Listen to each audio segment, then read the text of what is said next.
You really want to know? I really want to know. Even though you won't be able to do anything to help. Even if that's the case, yeah. Okay. Well, truth is, actually, I'm in love. Sorry?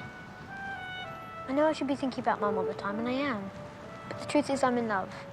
And I was before she died, and there's nothing I can do about it. Aren't you a bit young to be in love? No? Oh, okay. Right.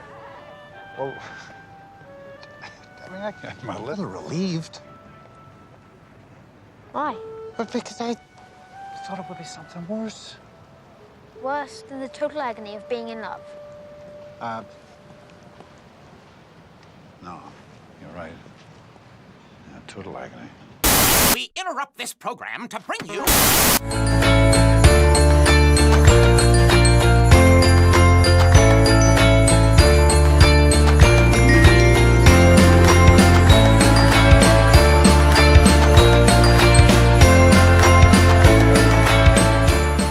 All right, everybody. My name is Kevin.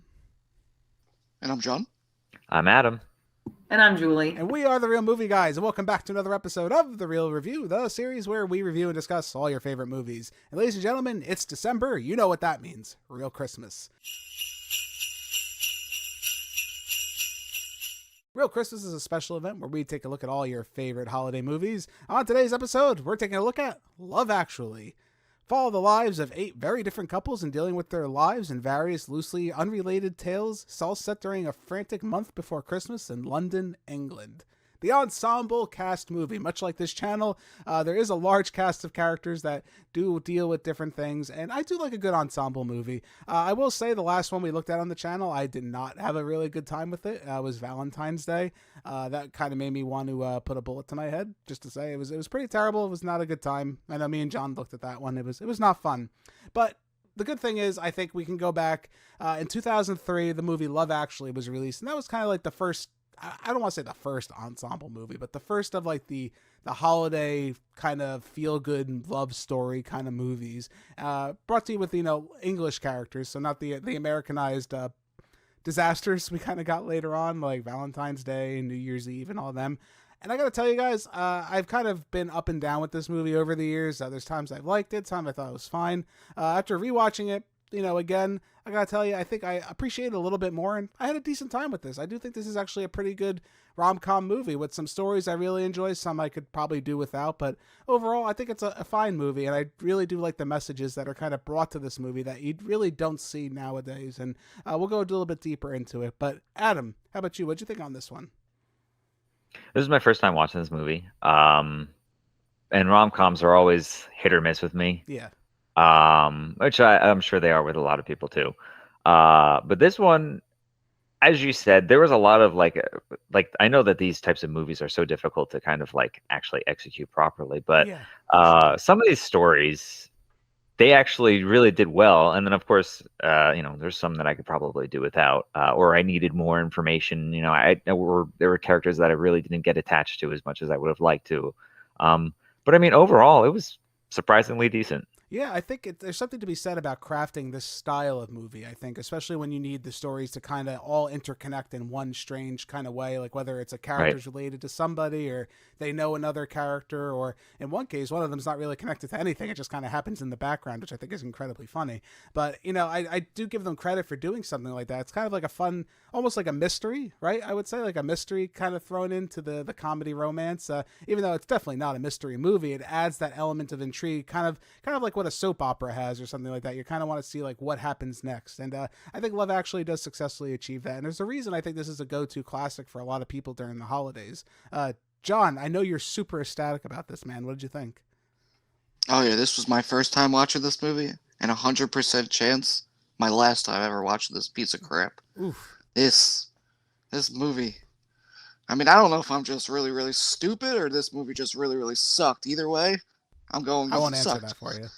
Good, because I prefer the latter portion, but this movie was just big utter pile of flaming garbage that should have also never been made. This is another one of those Christmas movies. You take it, you throw it out and you go, hey, this garbage doesn't stick on Christmas or any other holiday. Oh, we gotta really disagree on that one. I can't even see where you're coming from at all with that, to be honest. I think you're way off base. I'm sure you'll have your reasoning though when we go to talk about it a little bit more. So I'll let you cool down a bit, and I'll go into Julie. How about you? What did you think of this one? Um, sorry, I just need to decompress a second. Similar to you, I've kind of had a mixed journey with this movie. I think this is my third or fourth time watching it. The first time, I have to admit, I was definitely a little disappointed. Right. Because from what I know, this is such like a go-to holiday movie. It's some people's favorites.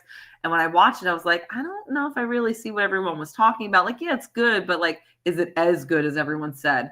But I do have to say, with each repeated viewing, I find myself liking it more and more. And I think upon this last viewing, I can say I do actually love this movie. Oh, she did it. Oh, shit. I love most of the stories, even some of the minor ones. They're fun. Does it add to the pretty bloated runtime? Yes. Yeah, but 2 hours and love, 15 minutes is oof. Yeah, we did this, I think, in 2 nights, or no, not 2 nights, but little chunks. Oh yeah, no, 2 nights. Yeah, split in half. Yeah. Yeah, but yeah, and I know Kevin, I'm sure we'll go into this too. I like how they're not all perfect love stories. Yes. Some of them are a little bit more sad. Some are like new love beginning, some love ending or having turmoil. So, and again, it's around the Christmas season. People can have arguments like, is this a Christmas movie? But I really do believe this is a rom-com and a Christmas movie at the same time. Right. And it's now become an official staple for the holidays for me. No, I agree with you. I think what Love Actually does very well is the actual love stories that are in this movie, incredibly enough, where they're all very different, kind of like you said. They're all different versions of love, different types of love, and not in the types of love of like a man and a woman or a woman and a, not that kind of love, but actual deeper love, like young love is like a really good one about the young boy who's pining over this girl, and throughout the whole entire movie, old love that's kind of trying to find a new and trying to stay afloat. Love between a rock star and his manager that he really didn't know he had. Not even the romantic kind of love, but an emotional connection kind of love. The one night fling kind of love that some of us have in our younger days. Again, there's just so many different versions of the story, and I think it does it all extremely well. Even if some of them one of them in particular, I do find kind of creepy, which we'll talk a little bit about that. But again, overall, though, I think this movie does an excellent job. I mean, it's a who's who of actors in this movie, right? Hugh Grant, Laura Linney, Liam Neeson, Bill Nighy, Colin Firth, Emma Thompson, Martin Freeman, Chiwetel Ejiofor, Andrew Lincoln, Keira Knightley. The list goes on and on and on with this movie. And there's just so many people. And ironically, I don't know when this came out in 2003 if they were all super big names. I think a lot of them were for the most part. But even the ones that weren't, like probably people like Martin Freeman would go on to be like much bigger names than they probably were. And Andrew Lincoln would go on to famous Walking Dead fame after this movie. Again, it's a who's who of actors, and I think they all do a really decent job in their roles. And again, I found myself being connected to each of their stories, even if some of them weren't the strongest. So let's start with the top thing here. Adam, what was your favorite story you think in this movie? We'll go around and we'll just kind of discuss everyone's favorite story. And if it's the same, it's fine too, because there's a lot of good ones though. I think my favorite, yeah, I'd probably have to go with the one with what's his name? Hugh Grant. Yeah, the Prime Minister. Okay. Yeah, I think I like that one a lot. That one's definitely at the top of my list. Yeah, so Hugh Grant, he falls in love with his assistant throughout who's his assistant as the Prime Minister, and eventually he has like a meeting with the President of the United States. Which again, I will give this movie some credit. They pull no punches with how much they don't like the U.S. or want to make fun of us in this movie. Props where it's due. Our president's a womanizer, obviously, and not a great guy. Played by Billy Bob Thornton of all people, which that's also hilarious that he would be president.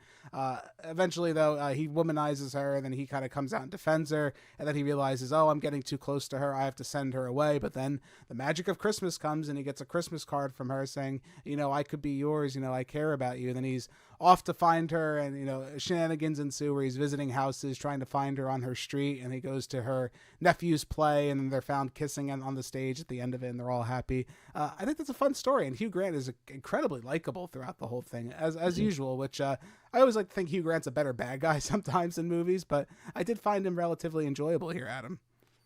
Yeah, no, I think that's why I like this story so much is because of how well Hugh Grant does in this movie. He just seems like a more standout character than most of the other actors in this film. Yeah. I mean, I have a couple other obviously favorite stories from this one, but this one definitely stands out more, I think, for me. Yeah, and I do like the idea of this love too in this movie. I do think there's Right. kind of like that flirting kind of, love that we don't, that we were not sure if the other person's receptive or not. And I think there's definitely an attraction to that. And when you find out there is, it's kind of, I it makes mean, you feel good a little bit inside. it's relatable Yeah. to, past lives of myself. So it's like There we go, maybe Adam. that's why. Yeah, you never know. Like I said, there's always some special someone maybe, and you're just not sure. And I think that's part of the joy of this movie too, is its relatability. John, I would ask you what your favorite one is, but I'm not too sure if we're gonna get that far. Is there one that if you did, by watching this movie, did you enjoy this? I mean, first of all, they call that poor lady fat. Then they that was a fire weird her. thing. They're like, hey, who, you mean the fat girl? Yeah, let's get rid of the fatty. Yeah, I don't Kind understand of. what that was about. I'll say Well, this she movie didn't age well as far as that. If they thought, but it's funny because Hugh Grant in the movie does say like, "You mean that girl? Like, what are you talking about?" Like, it's I very was weird. thinking, like, fuck you talking about? But all right, the weird, I Everybody, think everybody. Yeah, the weirdest relationship I feel like that they talked about were the two people that they first start off the scene and he's fucking her in the place, and they're just talking while they're having sex, and I'm just like, the fuck kind of, and then they're like, oh, you want to go out sometime? This is the weirdest fucking thing I've ever seen. but see, I'll defend that because they're both actors in the entertainment industry, in the in the theatrical industry, not the porn industry. I don't know if it was the porn. I don't think it was the porn industry. I think they're just actors. But Martin Freeman and I think it's Sienna Gilroy, I think it's her name. She ends up they end up falling in love, or I guess he asks her out while they're kind of like having sex in the movie, and it's kind of cute. It's like, again, it's kind of like what Adam said. It's like that young love, like, oh hey, it's like two coworkers like hanging out, like, hey, you wanna go get a drink or something sometime, and that's kind of how it evolves. And I do like that. Again, is it a little weird? Yeah, it's a little strange, but I think that kind of makes the attraction to it because it's also still incredibly relatable. Even if they're doing something as having fake sex with one another on screen, it's still the relatability of that scene that I think is enjoyable. I mean, yeah, it's not as creepy as the weird ass secretary trying to get with her boss every 5 seconds. Yeah, well, that's, Him not getting the hint after like 34,000 times. Come Yeah. on, bro, get over it. Yeah, that one we'll talk a little bit too. I hate to talk about every story, but they're all so good. But that is one I definitely want to talk about a little bit after. So we'll come back to that one. Julie, you got a favorite one that you really like? I'm torn. I think my ultimate favorite is Bill Nighy's Billy Mack trying to get his Christmas song to the top, because he's just a scene stealer. Every time it cuts to him, it's hysterical. Or even if it's like just his music video playing in the background and other characters watching it. I just love that storyline, and that the fact that he knows it's a garbage song and he's just gonna try and promote it, but like begrudgingly-ish, just because he's like, please just make me get to the top, and he's successful. Right, and it's fun that he's like a through line in this movie, oddly enough, where everyone just kind of either sees him on the video screen or they hear him. He doesn't actually interact with any of the characters throughout the movie, but I do like that. I think it's fun how he connects that way, which is kind of a realistic thing. He's a celebrity, so why would he just randomly know these people, Right. But my favorite like love story, it's hard because a lot of them are really good. I think I like Colin Firth's story as Jamie. Mm-hmm. He finds out that his girlfriend was cheating on him with his brother. And he goes out, to the French countryside to write his novel and falls in love with Aurelia, who is his Portuguese housekeeper, but they have this language barrier. So the two of them really can't communicate. They go their separate ways. But then they're both secretly, or unbeknownst to each other, learning the other language. And he decides, screw it, I'm going to go get her.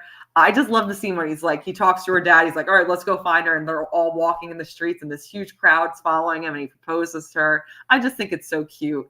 I wish we got more time with them to see their connection build a little bit more. But I just love that kind of the love, but without language. Like they were able to fall in love with each other, even though they couldn't fully communicate with each other. So I thought there was something really sweet and innocent about that. Yeah, I can agree with that. Even if it is a little corny, which I guess all these stories inherently just are a little corny because they're all based on other like love stories we've heard or things we've actually experienced, which I think that part actually makes them more relatable. I would say my favorite, and then we'll kind of move on to some of the other stuff we don't like about this movie. Liam Neeson's Daniel is by far my favorite character, where his wife passes away and he actually has his son or her son living with him, which is a very odd situation. I kind of like how they kind of address it, where they're not really like father and son. They're more like best friends in a weird way. Eventually he does call him dad and they kind of settle down, but they have this interesting relationship with one another. And I like how the two like play off each other. And it's very different from, I think, modern conveniences we've seen in movies nowadays, where, you know, it's usually like, oh, the father's trying to find love and, you know, he has to deal with the son, and the son would be all angsty about him trying to find someone to replace his mom and stuff like that. And that's not the story that's told at all here. It's actually the son's actually trying to find this girl that he loves. He's trying to win her over because she's leaving England. She's going to the United States, and he has to win her over, and he's trying to think of all these crazy ideas. And Liam Neeson's nothing but like supportive throughout the whole movie. He's like showing him Titanic. He's like, that's your Kate Winslet. You have to find her and stuff like that. And I really like their relationship, and it's really nice because he knows like his time with his wife, the boy's mom, is gone, and he's not necessarily moving on, but he's kind of like in a weird spot right now, right? That's that interesting kind of love. You have this eternal love to someone who's passed away, and then eventually by the end of the movie, he does find this other woman that they kind of bump into coincidentally, and John's like rolling his eyes right there. He's ready to gag on a spoon.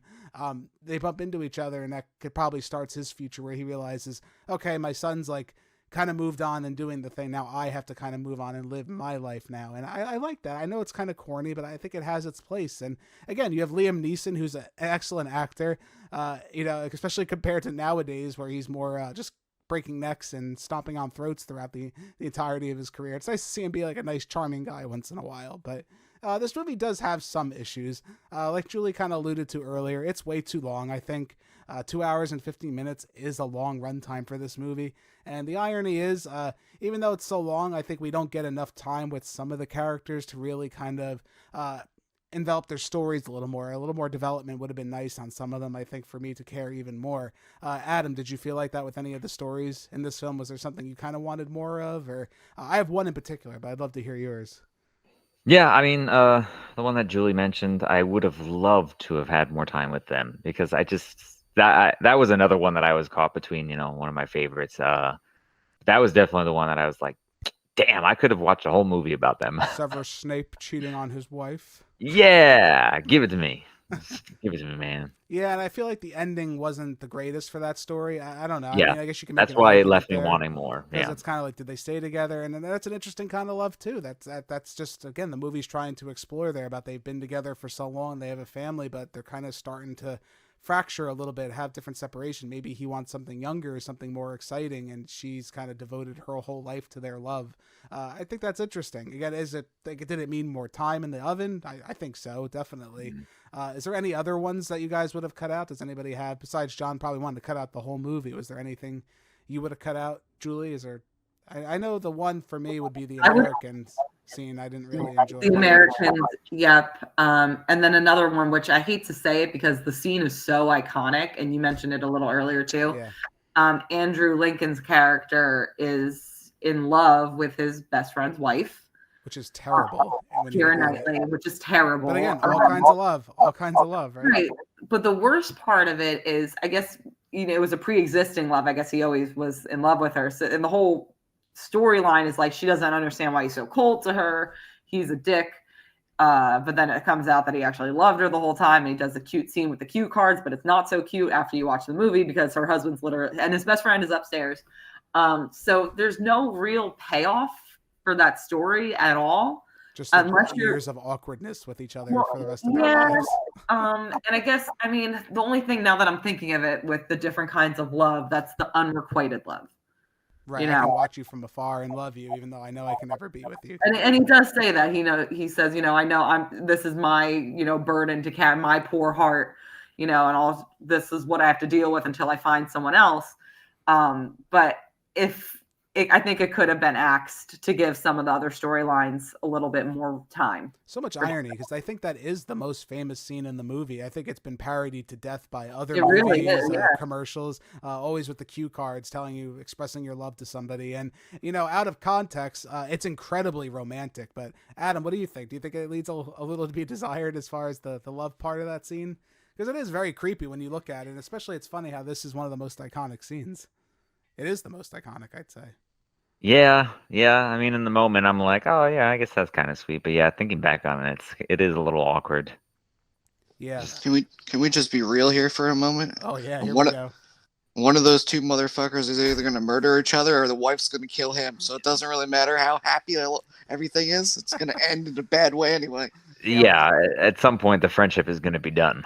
Yeah, I guess that is maybe that's part of the love story though. Or Maybe. Didn't he find a girl? He had a girl with him at the airport, maybe at the end. I don't know. That's his hooker. He hired her to make her jealous. Yeah, it's weird. This movie does do that.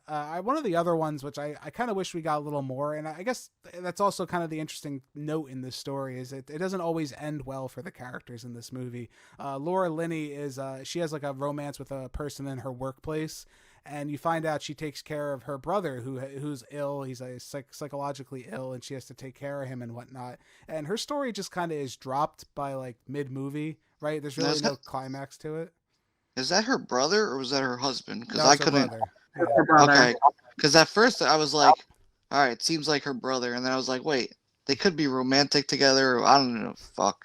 Right. No, they're brother and sister. And it's interesting because, like, again, it's kind of dropped midway through the movie and never brought back to. But I guess that's kind of, she really doesn't have much of a happy outlook kind of for her with love. I mean, she has the love of her brother, and she kind of has to be content with that. And it's sad. I think that's kind of a sad story to tell a little bit of a downer in the movie.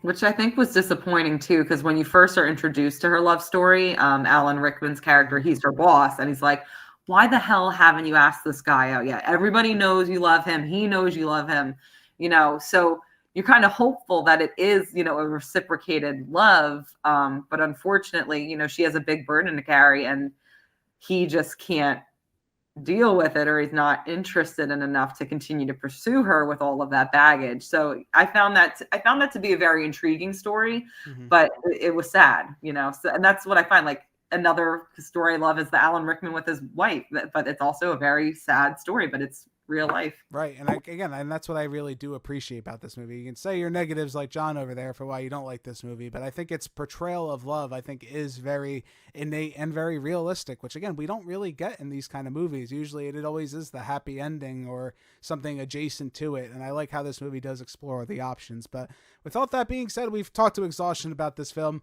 Let's give it our final scores. I'm going to give Love Actually an 8.7 out of 10. The thing about romance is people only get together right at the very end. Of course. By the way, I feel bad. I never asked you how your love life is going. No. As you know, that was a done deal long ago. Unless, of course, Claudia Schiffer called, in which case I want you out of the house straight away, you wee motherless mongrel. Oh. No. We'll want to have sex in every room, including yours. I had a really good time with this movie. It's simple. It's a really good love story, and maybe that is a detriment to the script a little bit because, again, it is a little bit too simple. You can definitely predict some things are going to happen throughout the movie. But again, I really just love the idea of these 8 couples and how they deal with love and what the actual reality is that they're facing. It is heartwarming. It's pretty funny throughout most of the movie. I had a really good time. The drama hits where it does. Sure, there are some scenes that just don't work and some confusion with some character endings and a little bit more information I wanted. But overall, it's a good time, just a little bit too long, but I do understand now more why it's a Christmas classic and why people are drawn to it, even if that seems a little awkward that people tend to quote nonstop. That's just a little weird. But anyway, Adam, how about you? What do you think of this one? I'm going to give Love Actually a 7.9 out of 10. Hello, Natalie. Hello, David. I mean, sir. Shit, I can't believe I've just said that. And now I've gone and said shit. Twice. I'm so sorry, sir. It's fine. You could have said fuck and then we'd have been in real trouble. Thank you, sir. I did have an awful premonition I was going to fuck up on my first day. Oh, piss it. I still enjoyed it. It was good. I don't know if this would become a staple for me. Just because, like I said, rom-coms are kind of hit or miss with me. Right. Maybe if I do another watch on it at some point, I'll probably appreciate it more. It's entirely possible. I can't help but think the entire time, if I took the Christmas element out of the movie, would it still just exist as, another rom-com? Maybe. Right. But I mean, for the most part, I still had a good time with it. No, I think that's a fair assessment too, which we didn't go too into. But if you do take the Christmas element out of this movie, is it still the same movie? Is it really just the setting, or is it actually filled with the spirit of Christmas? I think there's a conversation for both to be had there. I think it personally maybe does lean into the holiday relatively well, especially with its like big grand gestures of love and whatnot are really only done during the holiday season. I mean, you could do it outside of the holiday season, but it does feel like just that much more magical, I guess, happening during Christmas. And the fact you have such a great ensemble cast, I mean, that's a good selling point is, it's a Christmas movie, so obviously that would get more people to go watch it. So that makes sense. Right, and it works. One character we didn't talk about too, Mr. Bean. Why was he not in this movie more? That was a massive mistake. Even John would have to agree Mr. Bean's awesome. But John, speaking of Mr. Bean and what you think, what's your final score, man? I'm going to give this movie a good 3.0. What's that? It's a cinnamon stick, sir. Actually, I can't wait. Oh, you won't regret it, sir. Want to bet? And like Mr. Bean, I'm out of this thing. Oof, brutal on the movie. Nothing positive about it? Anything? Any final thoughts there? No, and it couldn't end quick enough. I was like, holy shit, this thing sucks, and it's going forever. Ouch. Never, ever going to watch this movie ever again. Yeah, well, apparently the spirit of love was a little bit lost on our friend over here. But hey, you're entitled to your wrong opinion, like I was told relatively recently, right? You're damn right I am. You filthy animal. Nice. All right, Julie, wrap it up. What do you think? I'm going to be giving Love Actually a 9 out of 10. If you believe in Father Christmas, children, like your Uncle Billy does, buy my festering turd of a record. And particularly enjoy the incredible crassness of the moment when we try to squeeze an extra syllable into the fourth line. I think you're referring to If You Really Love Christmas. Come on and let it snow. Ouch. I know. We have the same reaction to each other's scores. I really do love this movie. And it's definitely taken kind of repeated viewings for me, but this is a movie that I've grown to love. Yes, my biggest complaint with it really is that you can trim some stuff out, but to expand on some of the other stories. And I like that each time I watch it, I do catch some different things. I notice some little subtle connections or remarks. So this has become a recent staple to my holiday rotation. And I can't wait to watch it again next season. Yeah, it took me a few viewings actually to really maybe appreciate what they were trying to do here, especially when you have such a large cast of actors, and to pull it off successfully. We really got to give that credit there. That's incredibly hard to do. At least even the minor stories that aren't that great, they are still somewhat interesting and they still matter to the story as a whole. And, it is 2 hours and 15 minutes and it can feel like that at times, but overall, I think it's a fun time. But what I want to know is, what do you guys think at home? Do you love Actually? What's your favorite story in the movie? What's your least favorite story? Is John right? Are we all wrong? Are we missing something with this movie? I know he would love to be right if you want to stroke his ego a bit up there, because I know he's shaking his head. I don't need my ego stroked. I already know the truth. You guys are just being savage to the nice movie that you liked. Oh. Yeah, well, you like this movie over The Grinch. Something's got to be wrong in this place. Hey, to each their own, right? But I want to know what you guys think in the comments below. Make sure you like and subscribe to our channel. We'll see you next time. Bye, guys. If you guys like what you've seen here today, consider giving this video a like and leaving your thoughts in the comments below. If you want to stay up to date with everything Real Movie Guys related, make sure to hit that subscribe button and check us out on Instagram, Twitter, and Facebook. Don't forget, all you audio listeners at home, we are available on many podcasting platforms. Just search The Real Movie Guys, it should pop right up. Thank you again all so much for joining us on this episode of The Real Review. We are The Real Movie Guys. Real guys, real movies, real thoughts. Catch you next time.